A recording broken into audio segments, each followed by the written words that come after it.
Hello students, MA previous political science paper second की class में आप सभी का स्वागत है। मैं डॉक्टर निधि यादव। पिछली क्लास में हमने भारतीय संविधान निर्मात्री सभा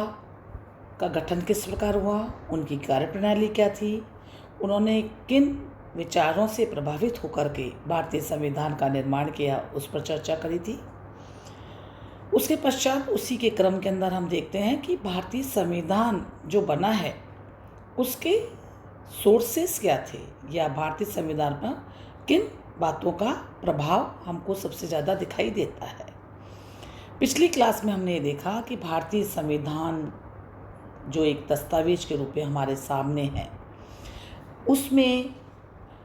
जो मूल ढांचा है संविधान का, वो अनेक बातों से हमको प्रभावित दिखाई देता है। हमने सबसे पहले देखा कि जो हमारा भारतीय संविधान का मूल दस्तावेज है, वह हमारे जितने भी अधिनियम पुराने थे, ओल्ड कॉन्स्टिट्यूशन, हमारे जितने भी एक्ट्स हैं, या भारतीय संविधान सभा में जो भी वाद विवाद हुए हैं, या अध्यादेशों के रूप में, आदेशों के रूप में, ऑर्डिनेंसेस के रूप में जो भी ऑर्डर्स निकाले गए हैं, ये हमारे लिए संविधान के एक स्रोत के रूप में हमको दिखाई देते हैं। इसके साथ ही साथ हमने लास्ट क्लास में यह भी चर्चा करी थी कि अभी तक भारतीय संविधान में जितने भी कॉन्स्टिट्यूशन अमेंडमेंट्स हो चुके हैं, जैसा कि हमने आपको बताया था कि अभी तक भारतीय संविधान में 1950 से लेकर अभी तक 103 अमेंडमेंट्स हो चुके हैं, और इन अमेंडमेंट्स ने भारतीय संविधान के मूल ढांचे को एक प्रवाह की स्थिति में रखा है, उसको डायनेमिक बनाए रखा है। आज की क्लास में हम ये देखेंगे कि विश्व के अन्य संविधानों का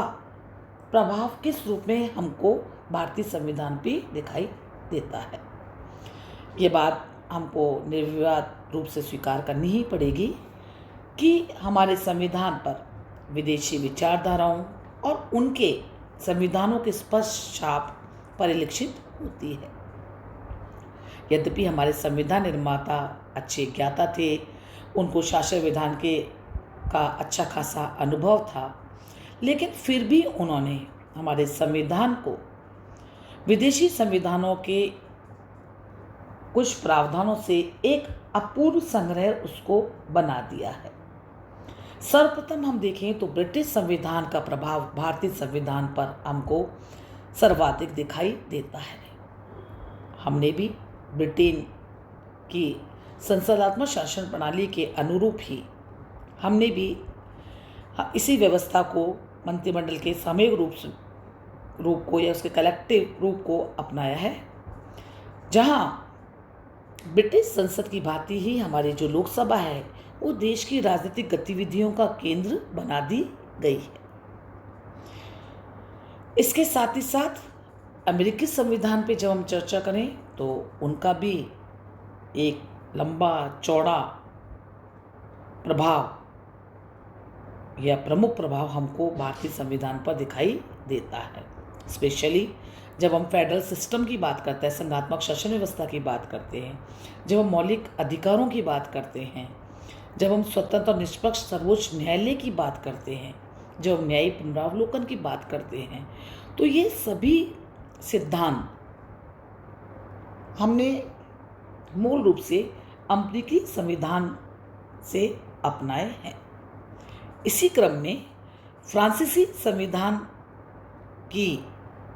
मिसाल भी हमको हमारे लोकतंत्र पे दिखाई देती है, जब हमने स्वतंत्र लोकतंत्र को रिपब्लिक बनाया है। और अन्य फेडरल स्टेट्स की भांति हमने भी हमारे संविधान के द्वारा संघ और राज्यों के बीच शक्तियों का विभाजन, यानी कि कार्य या कानून बनाने की शक्ति का विभाजन किया है। इसी क्रम में हम देखें तो हमारे यहाँ पे जो कनाडा के कॉन्स्टिट्यूशन का प्रभाव भी हमको दिखाई देता है, जब हमने हमारे संविधान में एक और संघ सूची और राज्य सूची के साथ जब हमने एक बात और जोड़ी है, समवर्ती सूची, तो ये हमको ऑस्ट्रेलिया के संविधान की छाप हमारे संविधान पे दिखाई देती है। और अंतिम रूप में आयरलैंड के संविधान से हमारे संविधान निर्माताओं ने राज्य के नीति निर्देशन तत्वों की प्रेरणा भी ली है। तो हम ये इतनी सारी लंबी फहरिस्त देखने के बाद ही कह सकते हैं कि जी ब्रिटेन है, अमेरिका है, आयरलैंड है, कनाडा है, ऑस्ट्रेलिया है, हमने इन देशों के संविधानों से प्रावधानों को अक्षरश तो नहीं, लेकिन कुछ बातों में चेंजेस करके, कुछ बातों को मॉडिफिकेशन करके, कुछ बातों को उसी रूप में स्वीकार करके हमने भारतीय संविधान में इनको शामिल किया है और अपने भारतीय संविधान को एक अलौकिक संग्रह बनाने का प्रयास किया है, जो